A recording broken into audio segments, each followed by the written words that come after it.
Hello everybody. In the last class, we discussed about the level surface and its normal. We discussed about this type of equation of the level surface that f of x, y, z is equal to c.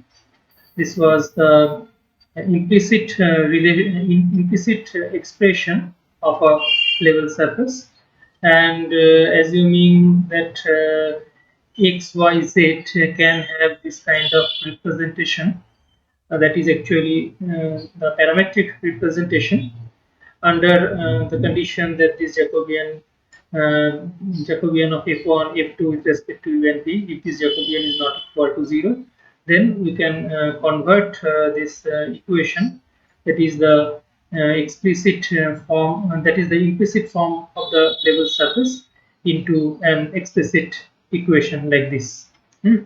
And this kind of expression can be written as like say f of x comma y. Hmm.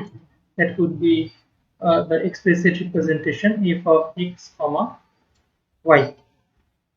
Okay, so this is the explicit representation of the this kind of equation, f of x, y, z is equal to c. This is the implicit form of the level surface, and after that, this expression z is equal to this kind of expression. Say z is equal to f of x comma y. Hmm. That would be the implicit expression of the level surface. Hmm. And I told you that this kind of this kind of parametric representation of a surface is not always unique. For example, if you consider this surface, that is the sphere x square plus y square plus z square is equal to r square. This equation can have this kind of one parametric representation, and this second expression, that is also another parametric representation of the same surface. Therefore, we are discussing that this parametric representation of a curve is not always unique. Okay. Now, I'm trying to find out the particular formula of normal of a given expression, normal of a surface given by this kind of expression z is equal to f of x comma y. You see, I told you that suppose these are the suppose this is the coordinate axis. Hmm. Say these are x, y, and z axis, and depending upon the this kind of domain. Hmm. And the solution, that means z is equal to f of x y, may give us this kind of surface. And the normal vector to this surface, the normal vector to this kind of surface, what is this? That is given by the gradient of the function capital F. This was the representation, this grad of F. Gradient of f was a normal to this kind of surface. Now, in this kind of surface, if we have explicit representation like z is equal to f of x comma y, then this representation can be converted into this kind of implicit form by taking capital F is equal to small f of x comma y minus z is equal to 0. Okay, and in such cases, we need to find out the grad of capital F. Hmm. Now, what is this grad function? Grad of F is actually the normal to the solution, to this solution surface. Now, how to find out this grade of F? You see, grad of f will have this kind of representation: del f del x, del f del x, then del f del y, del f del y, and finally del f del z. This is del f del y, and the third component is del f del z. So we need to compute these three expressions of partial derivatives of this function capital F, partial derivatives of this function capital F with respect to x, y, and z. Now, how can we find these partial derivatives? You see, the partial derivative of this function capital F with respect to z. This is very easy. You see, we can write over here del f del z is del f del z, that is actually is equal to negative of 1 minus 1. Just by partial derivative with respect to z, we will get del f del z is equal to minus 1. So this is easy. Now, how to find out the partial derivative of this function f with respect to x and y? You see, over here we shall stick to a notation that the derivative of this function z. If we consider this kind of notation, we shall keep with this kind of notation that del z del x. Z is a function of x and y. So del z del x, this del z del x will be considered, will always be considered as a as this kind of quantity p, and del z del y, del z del y, this will always be considered by the notation q. Okay, small p and small q. So we shall always stick with these two notations. Now, you see, if we differentiate this function, this expression of f with respect to x, over here, you see this capital F, this capital F is actually a function of x, y, and z. This capital F would be a function of x, y, and z. Okay, so this capital F is a function of x, y, and z. Now, whenever we differentiate this function f with respect to x, what we need to do, we can write we can look at this kind of idea. Say over here, you see capital F is a function of x, then it is a function of y, and then it is also a function of z. Okay, and again z is itself a function of x and y. So z is itself a function of x and y. X is of course a function of x. Y is a function of y. We can consider them. So if we want to differentiate this function f with respect to this variable z, then what we need to do, we need to differentiate this function f with respect to x, and derivative of x with respect to x, that is actually is equal to 1. So via this x, one derivative would appear.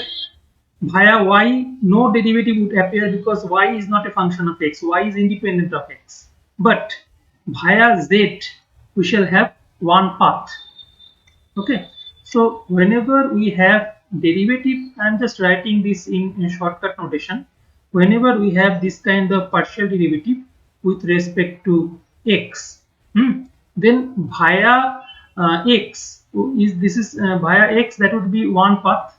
So we can write it as partial derivative of f with respect to z multiplied by derivative of this x with respect to this x, this second x. So that derivative would be is equal to simply 1. Okay, plus. Now you see over here this this f, if we differentiate this f following this path z, then what we shall have? We shall have this type of expression, partial derivative f with respect to z multiplied by, now the partial derivative of this z with respect to this x. So that would be is equal to del z del x. Okay, del z del x, or in brief notation we know that this del z del x is actually our p, so we can write this expression as equal to p. Now what is this derivative of f with respect to z? Over here we have already computed this figure, derivative of f with respect to z, that is equal to -1. So if we put this expression, in that case the first term would be is equal to simply partial derivative of x minus 1 into p. Got it? So it appears that whenever we want to differentiate this f, that is actually a function of x, so that derivative would look like this kind of expression. In left hand side, what I am trying to say, that we are just differentiating the entire expression with respect to x. So rather I should not follow this kind of notation, because in that case this notation, this partial derivative fx and this partial derivative fx would be would have the same kind of notation. So better we remove this notation. So that is actually the partial derivative with respect to x. The partial derivative of this expression with respect to x. And in that case, you see what we have, this capital F. This capital F is actually 0. So derivative of this expression, that would also be equal to 0. So we can say that over here this value is equal to 0. As because this capital F was equal to 0, therefore its partial derivative with respect to x or y or whatever you call, that would also be 0. And so from this result we can say that from this relation we can say that this fx minus p, that is equal to 0. So we can say what is p? This p would be is equal to partial derivative of f with respect to x. And what is this partial derivative of f with respect to x? That would be actually our partial derivative of small f with respect to x. Okay, so in this way we can compute the expression of p. You see over here we got this expression, that this is equal to p is equal to del f del x, and similarly we can have q is equal to del f del y. Okay, and therefore in that case what is this grad of f? This grad of f, this grad of f, this first expression del f del x, that is actually this p. Then this second expression del f del y, that would be is equal to our q. Okay, and the third expression del f del z, what is this? Del f del z is equal to this -1. I proved this one earlier, that del f del z should be is equal to -1. Therefore this gradient vector would be is equal to -1. This p comma q comma -1 would give us the gradient of the this kind of level surface. Okay, and if this is the gradient, then what would be the unit vector along this direction? Unit vector actually represents the direction cosines. So the component would be the direction cosines. The component of that unit vector would be direction cosines. So p divided by root over of p square plus q square plus 1, comma q divided by root over of p square plus q square plus 1, comma minus 1 divided by root over of p square plus q square plus 1. That these three would give us the unit vector along the normal, or we can say that these three components would give us the direction cosines. Okay, direction cosines of the normal. So this p, q, and minus 1, these are actually these partial derivatives, del f del x, del f del y, and del f del z. And this would give us the normal vector. And in that case, if this is the normal vector, we know if we know the normal vector, then it is easy to find out the tangent plane. This first component, you see x minus x0 multiplied by the first component, that is actually del f del x. This is the first component, this del f del x, or this p. Got it? So in this way we get the first term in the tangent plane. Similarly, the second term in the tangent plane would be is equal to y minus y0 multiplied by this del f del y, plus the third term would be z minus z0 multiplied by del f del z. And so in this way we get the equation of the tangent plane. So this is the equation of the normal to the surface, and this would be the equation of the tangent. So these are actually some information related to tangent, plane and normal to a surface. This is actually the part of discussion from differential geometry, but we need this discussion over here.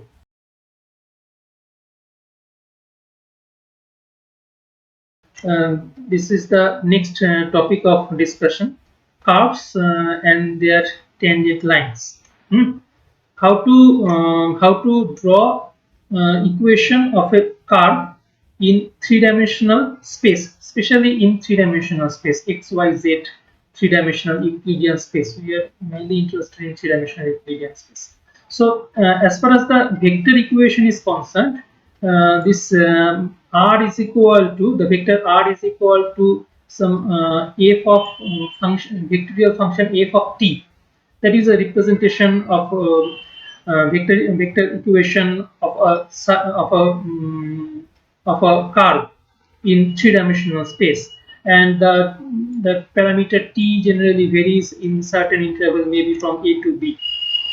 Now, if we express this quantity r is equal to the it may have three components: this x, comma y, comma z. This may be three components, and this function capital F may also have a representation like say f1 of t. F1 of t, comma maybe f2 of t, and third component maybe f3 of t. Okay, so these are the component wise representation. So component wise, how can we represent? Just equate this first component x with this f1 of t. So we will get this kind of representation: x is equal to f1 of t. Similarly, y is equal to f2 of t would come from the second component. The third component, z, is equal to f3 of t. That would be the component wise representation, or you can say the parametric representation in three-dimensional space. So if you recall that in case of a surface, we had two parameters. If you look at, recall the previous equations, I told you that this is the parametric representation of a surface. So over here we have two parameters, u and v. If you look at this example as well, we have two parameters. One is this parameter theta, another is this parameter phi. R is fixed. All right. So in both of these two representations, we have two different parameters, theta and phi, in case of a surface. But in case of a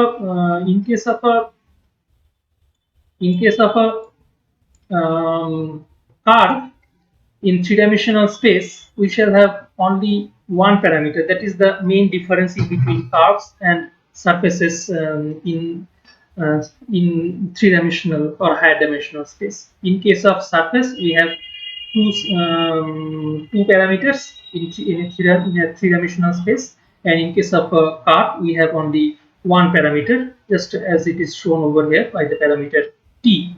So t is the parameter of that parametric representation of the surface, or parametric equation of the curve, not surface. Parametric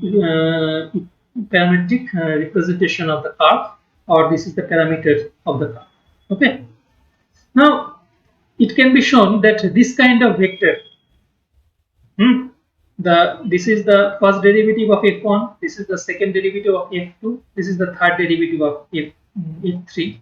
This kind of vector represents a tangent line to a curve.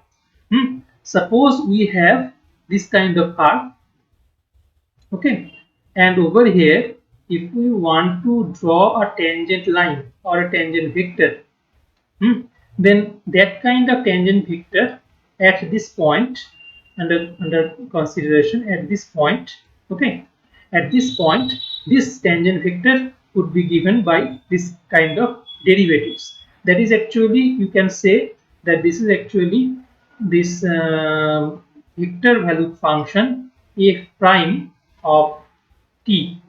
Okay, vector value function f prime of t. This is the derivative of the original vector value function f. So this f prime t, this is the derivative. This is the derivative of this vector value function f. So over here, this f prime t, this is actually represents the tangent line at the point under consideration. Okay, this is one representation of a curve in three-dimensional space. But if you look at the three-dimensional geometry, you see, in case of three-dimensional geometry, we can represent a straight line by the intersection of two planes. Suppose we have one plane like this, say this is one plane, and maybe this is the another plane. So this line can be considered as the intersection of two planes. Maybe the equation of one plane, maybe like this kind of equation. Say capital F notation has been used. Okay, fine. Suppose the equation of one plane is equal to capital F. 1 is equal to maybe 0 or some constant C1. Similarly, this capital F2, that may be some kind of function of x, y, and z. This x, y, and z, that might be is equal to say C2. Maybe this is the equation of the second surface. It may be a plane, it may be other kind of surface as well. So if both of these two expressions, this surface and this surface are plane, then we shall have a straight line as a curve of intersection. But if these two surfaces are not plane, say this is one surface, and maybe this is another surface. All right. So this intersecting curve over here, this curve, this is not a straight line. This may be something different kind of curve other than straight line. So you see, this kind of curve can be considered as the intersection of this kind of surfaces, like f1 is equal to say c1, and the second surface maybe is equal to f2 is equal to this curve C2.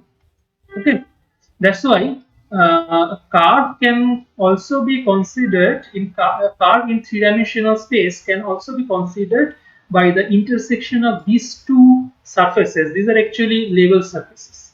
Okay, and it can be proved that the level surface, in case of level surface, I am not going through the detail of this computation. it can be proved that the level surface may have the curve of intersection. Let me draw the same kind of level surface over here. This is the curve of in the intersection. This may be one level surface, and this may be another level surface. All right. So this curve of intersection may have a tangent line. This curve of intersection may have a tangent line, and that tangent line, equation of the tangent line, will be represented by this kind of equation: x minus x0 divided by the Jacobian of f comma g with respect to y and z. Similarly, Jacobian of f comma g with respect to z and x in case of second component, and in the third component z minus z0 divided by Jacobian of this del f comma g with respect to x comma y. Mind it, over here this f comma g, these are actually the equations of these surfaces, these two surfaces. Okay, for example, we can consider this example. You consider this example. This is easy to visualize. This is the equation of a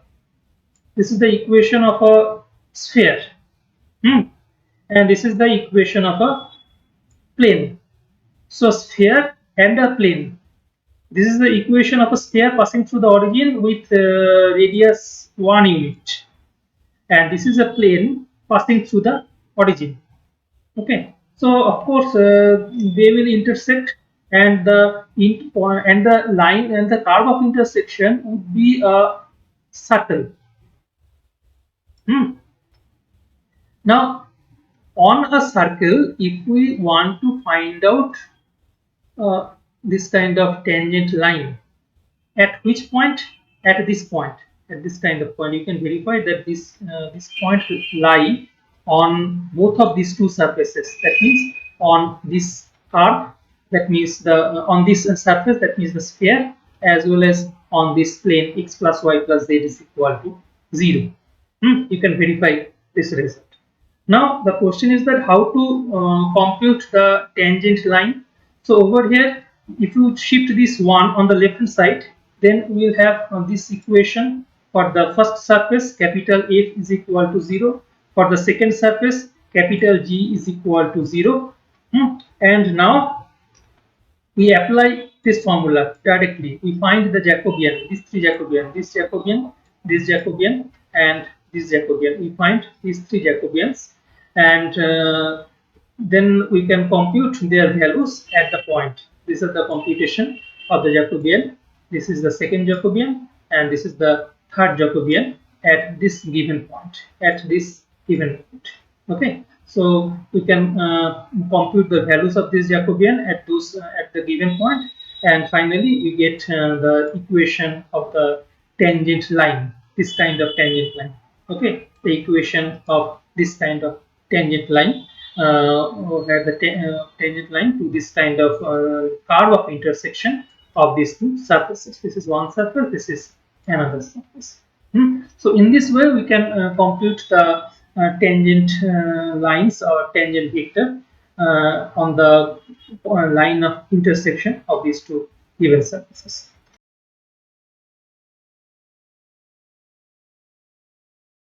Now my target is to move towards the main part, that is the solution of partial differential equation. How to compute the solution of partial differential equation. Now, in case of solution of partial differential equation, let me recall one result from ordinary differential equation first. Okay, suppose in case of ordinary differential equation, if we consider this kind of result, suppose df dx, df dx is equal to 0. Okay, now what is its solution? Its solution would give us that f of x, of course, f of x is equal to a constant quantity. All right. That would be a result in case of ordinary differential equation. But in case of partial differential equation, suppose over here we consider the case that if z is sorry, say z is equal to f of x comma y, is the solution is a function. Hmm. So f should be a function of x comma y. Now, if we have this kind of result, say just similar to this kind of result, in place of ordinary derivative, suppose we have a partial derivative. Suppose del f del x. Hmm, del f del x is equal to suppose 0. Hmm. Now, what is a possible conclusion to this result that del f del x is equal to 0? A possible conclusion is that f is equal to constant. That is one possible conclusion. Hmm? F is equal to constant. That is one possible conclusion. But one more possible conclusion is that rather than this constant value, this can also be considered that f might be a function of purely second variable y. If it happens that if this function f is an arbitrary function of y, mind it, over here I am stressing on the word arbitrary. This phi function is an arbitrary function of y. If f is any arbitrary function of y, even then this partial derivative would be is equal to 0. Got it?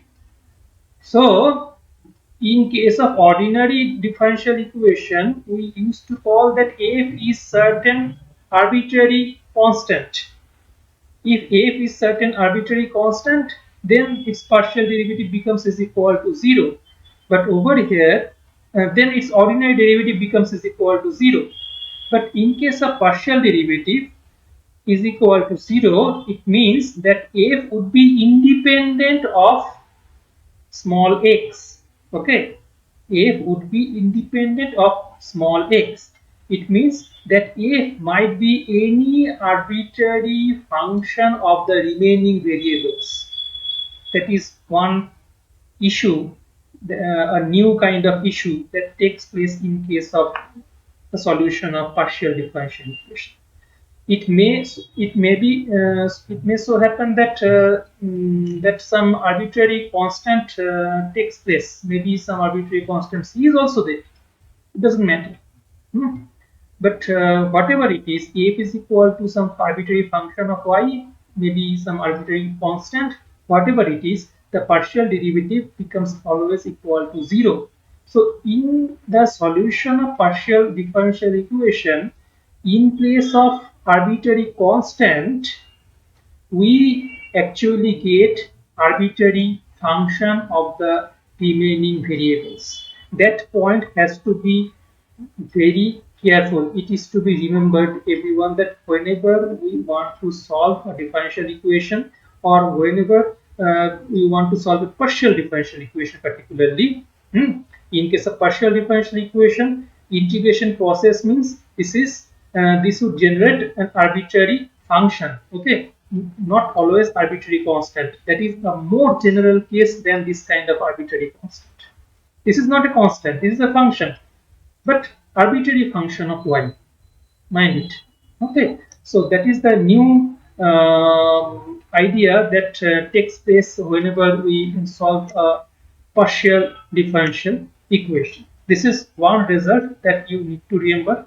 And the second observation that you need to remember is that we generally had an idea that suppose we have a differential equation like this: y double prime plus, I don't know whether the solution of this differential equation exists or not, maybe plus 2 into y prime plus say y is equal to suppose maybe x square.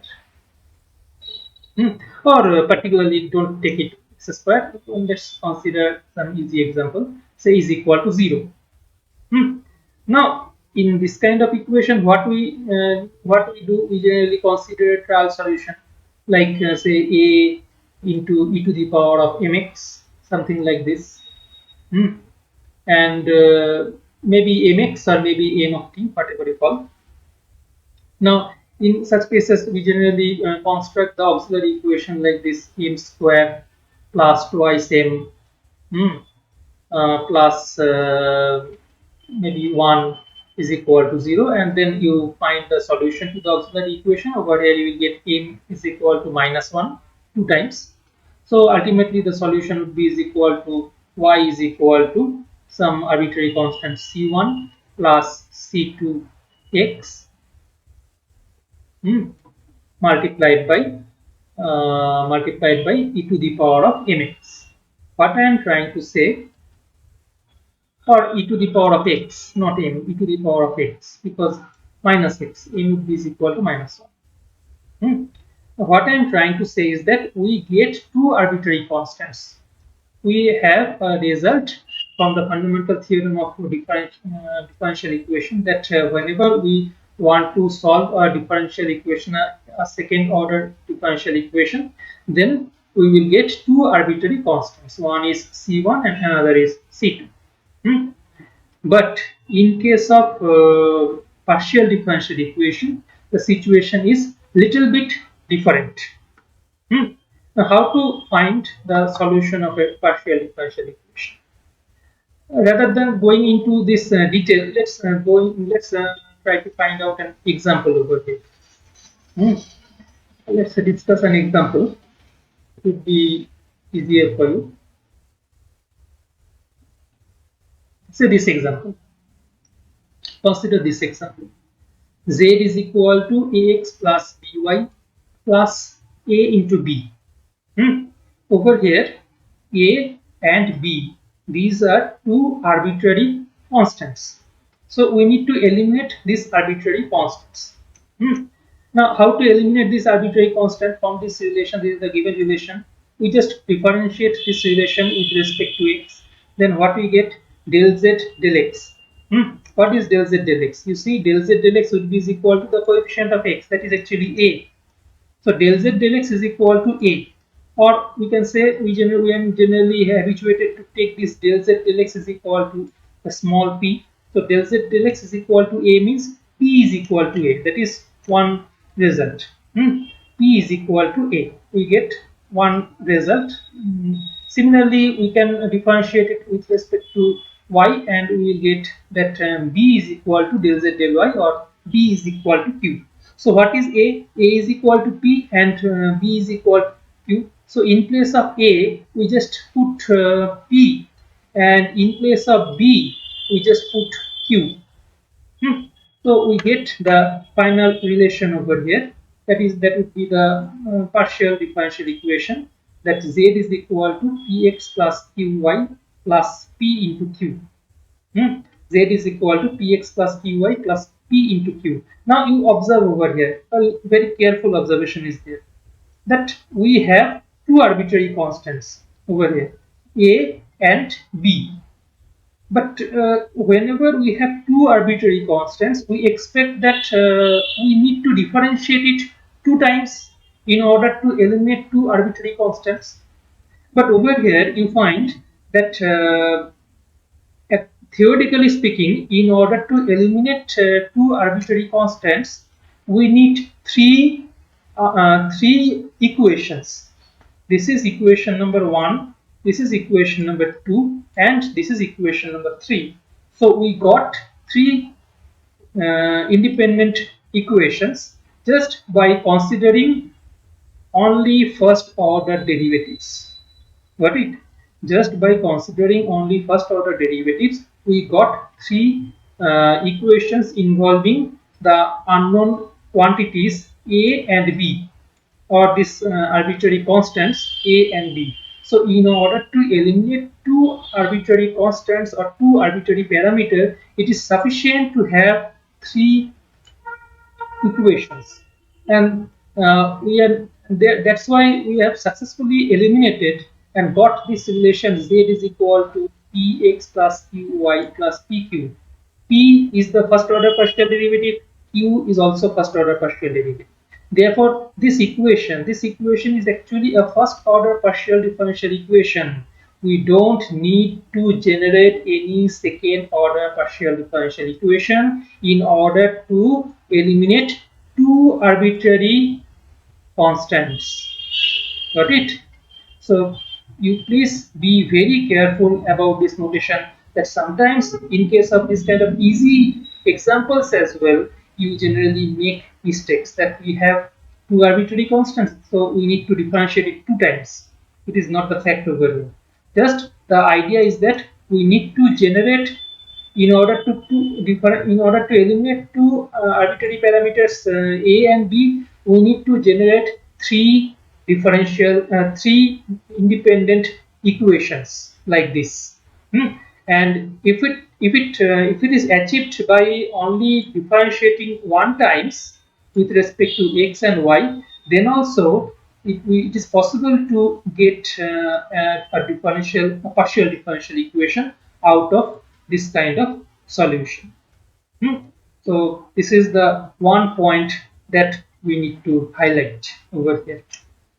দেখো ব্যাপারটা clear হলো? Hello hello, ব্যাপারটা clear হলো? Is it clear? Yes, sir. Okay, so Yes, sir. okay, thank you.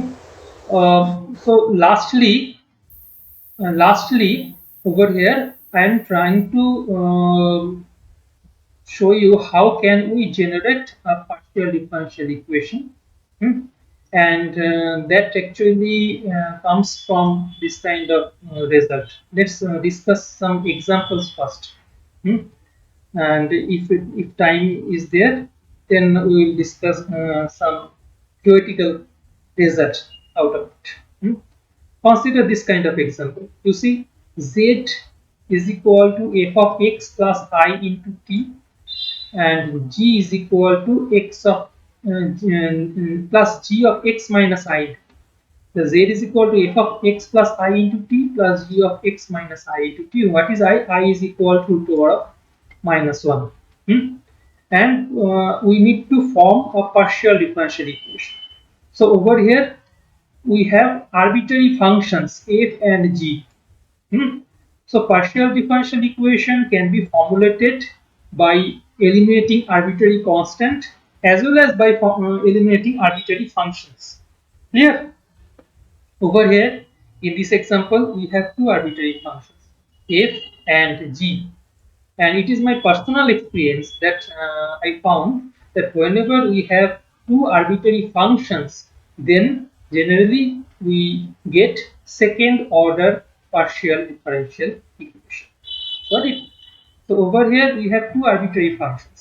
So let's differentiate this function with respect to firstly x, and then with respect to y, not y, rather than with respect to t, because in place of y we have the second variable as equal to t, small t, the time.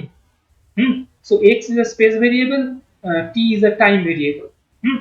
You please be very careful about the distinction in between these two kind of variables. X, y, this z, these are all space variables. Why space variables? Because they are related with the distance in this Euclidean space, in three-dimensional Euclidean space. But time is not related with distance in between any two points. Time is actually flowing, and it is actually a monotone increasing function. Either if it is moving positively, then it will always be a monotone increasing function, and if time is taken or it is considered in negative direction, then it will always be a monotone decreasing variable.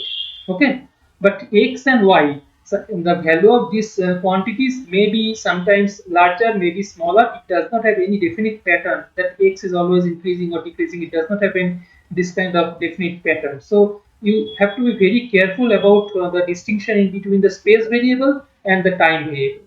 Okay, space variable is all these space variables are always related with this x, y, z coordinate axis, the position of a point, and time variable depends the instantaneous moment at which the incident is occurring. Clear? So over here we have a space variable x and a time variable t. So we differentiate firstly the equation with respect to x and then with respect to y. So you see over here we had this kind of relation, that is z is equal to some function f of x plus it, x plus I into t, plus another function g of x minus I into t. So this was the result, and over here you see whenever we have a derivative of f with respect to x, we shall have f dash, and then this x plus it that should be differentiated with respect to x, that will give us 1. Similarly, we'll have this kind of relation t dash x minus it. Okay, but whenever we have the derivative with respect to t, what we need to do? We need to differentiate this function f with respect to the argument inside the this function x. The argument is x. So the argument over here is x plus I into t.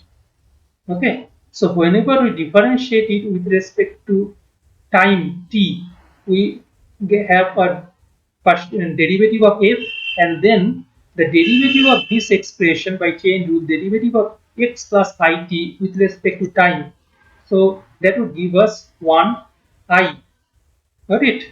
We shall have 1i whenever we differentiate x plus it with respect to t. That's why we have small I as the multiplier over here. And similarly, in case of the function g, we shall have minus I as a multiplier. So you please be very careful about this kind of small manipulations. Okay. Now, over here you see these are the partial derivatives. So these are the partial derivatives of the function z with respect to x. This is the first partial derivative. This is the second partial derivative. Similarly, this would be the first partial derivative of z with respect to t, and this is the second partial derivative with respect to t.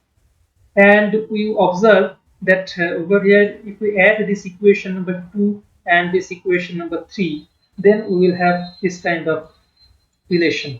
That is actually called a Laplace partial differential equation. So over here we got a partial differential equation whose solution would look like this: z is equal to f of x plus it plus g of x minus it.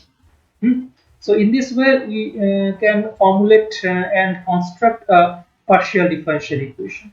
But sometimes we also have this kind of solution, I of u comma v, where u is has some definite representation and v is also have definite representation. In that case, how can we construct a partial differential equation out of this? And that particular partial differential equation is called Lagrange's equation. And how to construct this Lagrange's equation, that I am going to show over here, and that would be the last discussion in this class today. How can we formulate the Lagrange's partial differential equation out of this kind of function? So over here you see, if I am considering in place of phi, I am considering this notation: f is equal to, f is a function of u comma v, and that f becomes is equal to 0. We want to construct a partial differential equation out of this solution, where capital F, mind it, capital F would be an arbitrary function. All right, over here capital F is an arbitrary function. Now you see over here, capital F, these are functions of two quantities. You can consider them as a variables. And what are u, v and u and v? This u and v, these are actually functions of x, y and z. Got it? This u and v would be functions of x, y, and z. Alright. So whenever we differentiate this relation with respect to x, then derivative would have two terms. One is the derivative via u, and second would be the derivative via v. Okay, so let's differentiate this relation with respect to x. How can we differentiate it? You see, via u, if we move firstly via u, then derivative of f with respect to u, del f del u, this is the derivative, multiplied by derivative of u with respect to x over here. How to obtain this result? That would be del u del x. Now you see, u is actually a function of three variables, x, y, z. So del u del x multiplied by 1 should come, because actually the x is to be differentiated once again with respect to x itself. So we shall have simply del u del x plus one more term should come like this, del u del y, del u del y multiplied by del y del x. This kind of term should come, del y del x. But you see, x and y are two independent variables. That's why the value of this del y del x, that must be is equal to 0, and that's why this term would not appear over here at all. It would not appear over here at all. So I am not going to discuss this term over here. And lastly, the derivative of u with respect to z, del u del z multiplied by derivative of z with respect to x. That is actually notation, the p. The notation p is equal to del z del x. Is notation del z del x. So this is the derivative along the direction u. Got it? Similarly, along this v, we shall have one more term derivative, and that would be the exactly similar term like this. So this is the solution. This is the partial derivative of the relation f of u comma v is equal to 0 with respect to x. Similarly, if we differentiate this with respect to y, in place of p only we will have q, that is the difference. So partial derivative with respect to u del y would come multiplied by del u del z into q. Similarly, del v del y would come multiplied by del v del z into q. So in this way, we shall have two relations, and our target is to eliminate this function f. As because f is an arbitrary function, these two partial derivatives would also be arbitrary quantities, partial derivative of f with respect to u and with respect to v. So we have two unknown partial derivatives and we have two unknown equations. Okay, so just eliminate these two unknown partial derivatives. So we eliminate these two unknown partial derivatives, del f del u and del f del v, and ultimately we get this kind of determinant.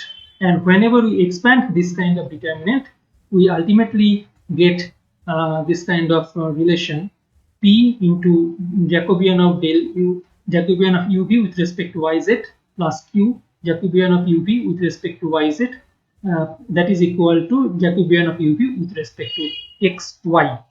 Okay, so this is the particular special kind of partial differential equation. This is actually quasi-periodic partial differential equation. Why quasi-periodic? Because over here you can check that as because u and v are functions of x, y, and z, therefore this p, this q, and this r, these three would also be functions of x, y, and z. Okay, and this kind of differential equation, these are called quasi-linear differential equation. And over here, this differential equation, particularly this differential equation, has a particular special name that is called the Lagrange's partial differential equation of first order. So whenever we have this kind of differential equation, we can directly say that this kind of differential equation will have a solution involving an arbitrary constant capital F. Now we need to determine u and v, and how to determine these two unknown quantities, unknown functions u and v, that we shall discuss in the subsequent lectures. Okay, just in order to consider this kind of example, over here you can see this is just a similar kind of expression. Over here function is given, this x plus y plus z is equal to u, x square plus y square plus z square is equal to v. So this solution is given. We need to formulate a partial differential equation, and that can be formulated directly by this kind of formula: p, q, and r. We just compute p, q, and r. This is our function u, and this is our function v. So out of these two functions, we just compute p, q, and r and put it over here. You will get this corresponding Lagrange's partial differential equation, and that has been done in this solution. They just compute this expression. This is p, this is q, and this is r, and just in this way. So we just put p into capital P into small p plus capital Q into small q, that is equal to R. So in this way we formulate a partial differential equation out of the given solution. So that's all for this lecture. Thank you for being with us.